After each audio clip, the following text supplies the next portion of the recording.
দেশের বুকে হু হু করে বাড়ছে বায়ু দূষণ। প্রত্যেক মুহূর্তে বাতাসে ছড়িয়ে পড়ছে বিষ। কেন্দ্রীয় সরকারের নতুন তথ্যে যা উঠে এসেছে তা মারাত্মক এবং চাঞ্চল্যকর। ইতিমধ্যেই গোটা দেশের মধ্যে সর্বোচ্চ স্থান অধিকার করেছে ভারতের রাজধানী শহর দিল্লি। বলা হচ্ছে সেই শহরে এখন বিষের মাত্রা এতটাই যে সেই শহরে একদিন থাকা মানে দিনে 40টিরও বেশি সিগারেট খাওয়া বা ধূমপান করার সমান। কিন্তু সবকিছুর মধ্যেই সেই দূষণ কিন্তু শুধুমাত্র ভারতের রাজধানী বা দিল্লিতেই সীমাবদ্ধ নয়।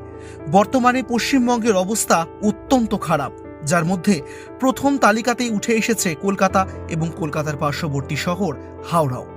কলকাতা এবং হাওড়া শহরে সেই হাওয়ার গুণগত মান জানলে আপনিও রীতিমতন চিন্তায় পড়ে যাবেন।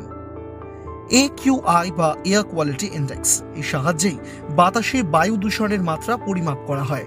সেই সূচক 200-র ওপরে চলে গেলে তা খারাপ থেকে অতি ভয়ানক পর্যন্ত আকার নিতে পারে।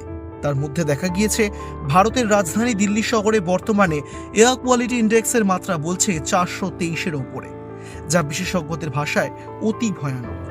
হাঁপানি, শ্বাসকষ্ট তো বটেই, তার সঙ্গে এই দূষণের কারণে ক্যান্সার পর্যন্ত হতে পারে, এমনটাই বলছেন বিশেষজ্ঞরা। অন্যদিকে কলকাতা শহরের চিত্রটাও সাংঘাতিক।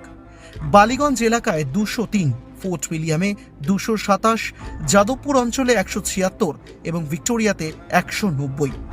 কলকাতার পাশাপাশি পিছিয়ে নেই হাওড়া শহরও, বরং কলকাতাকে ছাপিয়ে গিয়েছে হাওড়ার দূষণের মাত্রা। ঘুষুরি এলাকাতে 293, বোটানিক্যাল গার্ডেন চত্বরে সূচক বলছে 281, দাসনগর এলাকায় 277।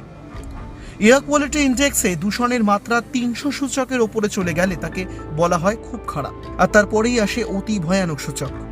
যেভাবে দূষণের মাত্রা দিন দিন বাড়ছে, তাতে এই সকল এলাকার দূষণ আরও মারাত্মক আকার নিতে পারে আগামী কয়েকদিনের মধ্যেই বলে সন্দেহ করা হচ্ছে।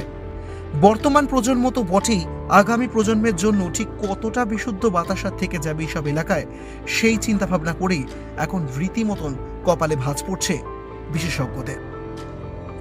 এক ঝলকে মিডিয়া।